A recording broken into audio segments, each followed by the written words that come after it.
काजल, आप हमें सुन पा रही हैं?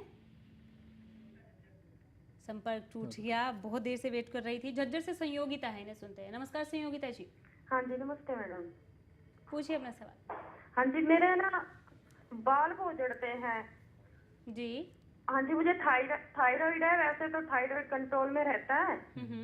हाँ, और लेकिन ना बालों में जैसे तेल लगाती हूँ तो बहुत ज्यादा झड़ते हैं। जिस संयोगिता दिन जी। का होता है ना उस दिन तो सारे बाल हाथ से खींचते जाओ, हाथ में आते जाते हैं। जी। 38 आपकी साल है मेरी एज।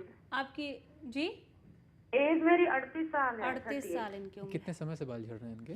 कितने समय लगभग से? 2 साल हो गए 2 सर। मुझे साल। ना बैक में प्रॉब्लम रहती है, तो फिर मैंने कटी बस्ती वगैरह कराया था आयुर्वेदिक हॉस्पिटल में, तो तब से झड़ने लगे थे। तो बीच बीच में बंद भी हो जाते हैं, लेकिन अब तो 6-7 महीनों से रेगुलर ही झड़ रहे हैं। जी। अच्छा, तो ये सबसे पहले बात है कि आप इन्वेस्टिगेशंस कराइए, चेक करिए कि आयरन में विटामिन B12, विटामिन डी की कमी तो नहीं है आपकी बॉडी के अंदर। थायराइड जो है वो एक बड़ा भयंकर कारण है बालों के गिरने का। बहुत सारी जो लेडीज़ हैं उनको इस तरह की प्रॉब्लम रहती है। हालांकि आप दवाई भी ले रहे हैं, उससे उसका थायराइड का लेवल कंट्रोल भी है, लेकिन जो थायराइड ग्लैंड हमारे गले में होता है उससे बहुत सारे और ग्रोथ फैक्टर्स भी प्रोड्यूस होते हैं। जब थायराइड हाइपोथायराइड होता है, यानी कि थायराइड हार्मोन का प्रोडक्शन कम हो जाता है, तो साथ साथ में उन ग्रोथ फैक्टर्स का प्रोडक्शन भी थायराइड के कम हो जाता है। जो आप दवाई लेते हैं वो तो सिर्फ थायराइड हार्मोन को रिप्लेनिश करने के लिए होता है, उसको पूरा करने के लिए होता है, लेकिन ग्रोथ फैक्टर्स को रिप्लेनिश करने का कोई तरीका है नहीं। तो आप ये ज़रूर करें कि बाकी चीज़ें देखें कि आपको क्या कोई विटामिन की कमी बॉडी में तो नहीं है जिस कारण से आपके बाल गिर रहे हैं। अक्सर विटामिन डी की कमी बहुत कॉमन है, लगभग 90% लोगों को होती है, और उस कारण से बाल गिरना बहुत कॉमन है। तो उन चीज़ों को पूरा करें, और साथ साथ में बायोटिन वगैरह का इनटेक करें। टैबलेट के फॉर्म में बायोटिन आता है। और अगर मान लीजिए उसके बावजूद भी बाल झड़ रहे हैं और बाल कम हो रहे हैं, थिन हो रहे हैं, तो फिर मिनॉक्सिडिल नाम की एक लगाने की दवाई होती है, वो आप लगा सकते हैं लंबे समय के लिए। लेकिन उन दवाइयों का ये होता है कि जब आप लगाते हैं तो आपको बेनिफिट मिलता है, जब आप बंद करते हैं तो बालों का गिरना फिर से शुरू होने की आशंका रहती है। चलिए, हमारे साथ पानीपत से दीपक जुड़ गए हैं, इन्हें सुनते हैं। नमस्कार दीपक। नमस्कार जी। पूछिए। डॉक्टर साहब, मेरी वाइफ को है कि बाल काफी झड़ रहे हैं। हेलो जी। हाँ जी डॉक्टर साहब, मेरे वाइफ के बाल काफी टाइम से झड़ रहे हैं। उसे हार्मोन की दिक्कत है कि क्या ये जो बालों को झड़ना और ये सब कुछ, ये रूसी, ये सब हार्मोन की वजह से है, किसी और दिक्कत से है? देखिए, हार्मोन्स का जो समस्या होती है उससे बहुत लोगों के बाल झड़ते हैं, और अगर आपकी वाइफ को समस्या है तो मेरे ख्याल से एक बड़ा कारण वो होगा। लेकिन बाकी जो छोटे कारण हैं, जो विटामिन की कमी है, उसको भी आप नज़रअंदाज नहीं करें। किस तरह की हार्मोन की समस्या है उनको, एग्जैक्टली क्या है? क्या पॉलीसिस्टिक ओवरीज हैं, मेल हार्मोन बढ़े हुए हैं, क्या समस्या है उनको? क्या आपने किसी गायनेकोलॉजिस्ट से मिलकर इन्वेस्टिगेशन कराया है उसका कि नहीं कराया है?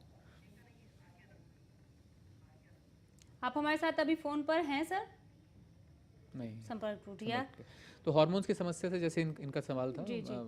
बालों के गिरने का बहुत बड़ा संबंध है।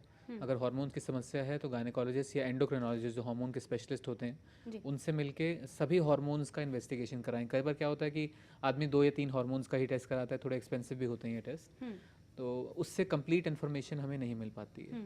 तो हमें ये देखना होता है कि ओवरीज के अंदर सिस्ट तो नहीं है, खासकर फीमेल्स के अंदर जी। मेल हार्मोन्स कहीं बढ़े तो नहीं हुए हैं। दूसरे जो सिम्टम्स होते हैं मेल हार्मोन्स के बढ़ने का, वो होता है चेहरे पे बाल आना, पिंपल्स आना, ये भी कारण है। जी जी।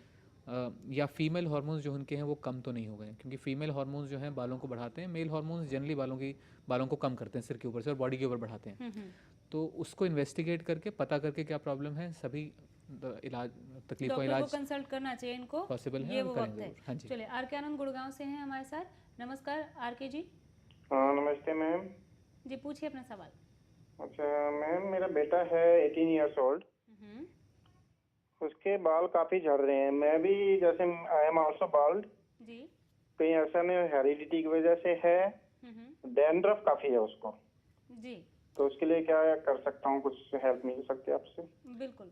देखिए, डैंड्रफ तो कंट्रोलेबल होता है। तो जैसे एक पहले कॉलर ने बताया था कि निजराल शैम्पू या ऐसा कोई एंटी फंगल शैम्पू यूज़ करके हफ्ते में 2 या 3 बार पहले 4 हफ्ते उसे इस्तेमाल करें, ताकि डैंड्रफ कंट्रोल में आ जाए। बिकॉज डैंड्रफ से बाल गिर जाते हैं, चाहे हेरिडिटरी कारण हो चाहे ना हो, बाल उससे गिरते ही हैं। और दूसरा, अगर जेनेटिक है तो उनको मैं ज़रूर कहूँगा आपको कि तुरंत से किसी डर्मेटोलॉजिस्ट को दिखाकर उनका ट्रीटमेंट शुरू करें, क्योंकि अगर आपके बाल झड़े हुए हैं तो 90% चांस है कि आपके बच्चे के भी बाल झड़ेंगे। और आपके बाल अगर मान लीजिए 30s में झड़े थे तो उनके चांस हैं कि अर्ली 20s में झड़ने शुरू हो जाएंगे। बिकॉज दूसरे फैक्टर्स जो हैं, जो पोल्यूशन है, ख़राब पानी होना है, खाने पीने की जो समस्या है, बच्चे आजकल घर का नहीं खाते, बाहर का खाते हैं, जो कि उतना पौष्टिक नहीं होता है, उस कारण से भी बाल झड़ते हैं। तो तुरंत से डॉक्टर से मिलके किसी भी, इनफैक्ट मैं किसी भी फादर को कहूँगा जिनके जिनके बच्चे के बाल गिर रहे हैं और उनके खुद के बाल कम हैं, जी तुरंत से इलाज कराएं उसका, वेट नहीं करें बिल्कुल भी। चलिए, हमारे साथ जय गुप्ता जुड़े हुए हैं, इन्हें सुनते हैं। नमस्कार गुप्ता जी, हाँ जी मैम। पूछिए। ये मैम कम एज में, हमारी एज 20 ईयर्स है, तो हमारे बाल क्यों झड़ते हैं? गुप्ता जी, एक बार फिर से आप अपना प्रश्न दोहराएं। ये मैम हमारी कम एज में भी बाल क्यों झड़ते हैं और फिर में डैंड्रफ क्यों होता है? गुप्ता साहब, आपके कितने बाल झड़ते हैं दिन में? कभी आपने उसे देखा है, काउंट करा है, कितने गिर जाते हैं बाल?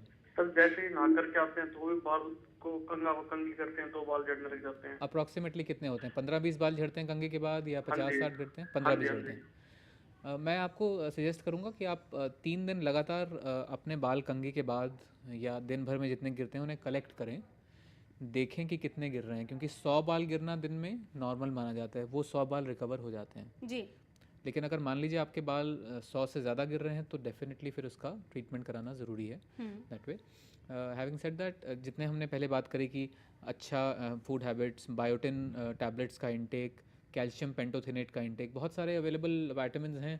अगर मैं एक किसी का नाम लूँ तो एक फॉली हेयर नाम का टैबलेट है, जी फॉली हेयर न्यू, वो आप शुरू कर सकते हैं। जिसको थोड़ी बहुत विटामिन की कमी होती है तो इस टैबलेट के अंदर सभी विटामिन हैं जो हम जी। ले सकते हैं। ब्रांड में नहीं इस समय डिस्कस करना चाहूँगा क्योंकि वो ठीक नहीं रहेगा, बिल्कुल। पर इस तरह के कोई बहुत सारे विटामिन अवेलेबल हैं।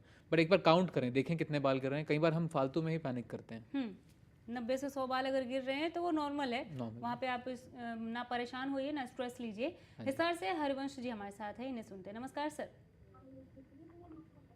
हरिवंश जी नमस्कार। चलिए, इनके साथ संपर्क लगता है टूट गया। गुड़गांव से ओम प्रकाश है, इन्हें सुनते हैं। नमस्कार ओम प्रकाश जी। नमस्कार जी। एक बच्चा है, उसकी उम्र है 2 साल 3 महीना। जी उसके बाल नहीं है सर पे, मतलब बाल तो है लेकिन बहुत सीधे सीधे बाल है जी। इनको भी मेरे ख्याल से जो क्या उनका जन्म से ही बाल नहीं है या कुछ समय बाद बाल गिरे हैं, कैसा हुआ है उनका? जन्म से कम बाल है। अच्छा, एक तो होता है जन्म से कम, यानी कि नॉर्मल हैं लेकिन थोड़े कम हैं। एक होता है कि बाल थे ही नहीं बिल्कुल, और या शुरू में थोड़े थे अब कम हो गए हैं। क्या हुआ है उनके साथ? क्योंकि 2 साल की उम्र में बाल गिरना बहुत अनयूजुअल है। गिरना नहीं, उनके जी जन्म से कम है बाल। जन्म से कम जन्म है, से ही कम जन्म से कम है।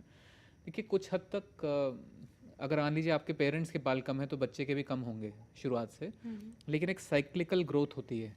कई बार पहले 2, 4, 5 साल में बाल बच्चों के कम होते हैं, उसके बाद जैसे जैसे ग्रोथ बढ़ती है, उसके बाद जब प्यूबर्टी आती है, जब यौवन आता है, तो उससे मेल हार्मोन्स थोड़े से बढ़ते हैं, उस कारण से बाल बढ़ जाते हैं। तो इतनी जल्दी मेरे ख्याल से परेशान ना हो।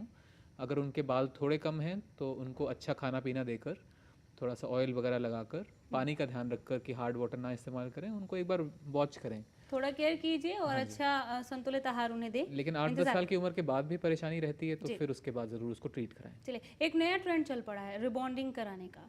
यहाँ पर मैं आपसे ज़रूर जानना चाहूँगी कि कलरिंग और रिबॉन्डिंग, क्या ये भी बाल टूटने के पीछे एक रीज़न? बहुत बड़ा कारण है, और मेरे ख्याल से 50% जो आजकल बाल गिरते हैं वो रिबॉन्डिंग और कलरिंग के कारण ही बढ़ने शुरू हुए हैं। खासकर रिबॉन्डिंग, बहुत सारे ऐसे पेशेंट हमें देखने को मिलते हैं जो रिबॉन्डिंग कराते हैं, तुरंत से कोई लॉस नहीं होता, लेकिन 3 से 6 महीने के बाद मेजर लॉस शुरू हो जाता है। क्योंकि बाल जब वो लंबे होते हैं, रिबॉन्डेड हेयर यहाँ तक पहुँचते हैं, तो वो इतने ब्रिटल हो जाते हैं, इतने टूट जाते हैं कि वो लंबे हो ही नहीं पाते, फिर वो ब्रेक करते हैं, झाड़ू की तरह हो जाते हैं बाल वो। तो रिबॉन्डिंग एक ऐसा ट्रेंड है जो कि कोई भी डॉक्टर अप्रूव नहीं करेगा, वो मना ही करेंगे उसको चलिए, करने का। एक मैसेज अगर आपको देने के लिए कहें तो क्या देंगे आप हमारे दर्शकों को? मैं यही बोलूँगा कि बाल एक बैंक अकाउंट की तरह है जी, जितना उसको सेव करेंगे उतना ही बाद में आपको लॉन्ग टर्म हेल्प रहेगी। बहुत खूब, बहुत बहुत शुक्रिया आप हमारे स्टूडियो में आए डॉक्टर, इसके लिए धन्यवाद। बहुत ही अच्छी जानकारी और सीखने को मिला कि सर्दियों में कैसे केयर करें और उसके बाद भी हम अपने बालों की देखभाल कैसे कर सकते हैं। बहुत बहुत शुक्रिया आपका। Thank you. इसके साथ ही हेल्थ गुरु में आज फिलहाल इतना ही। अगले रविवार शाम 4 बजे फिर हाजिर होंगे एक नई टॉपिक, एक नए विषय के साथ। नमस्कार।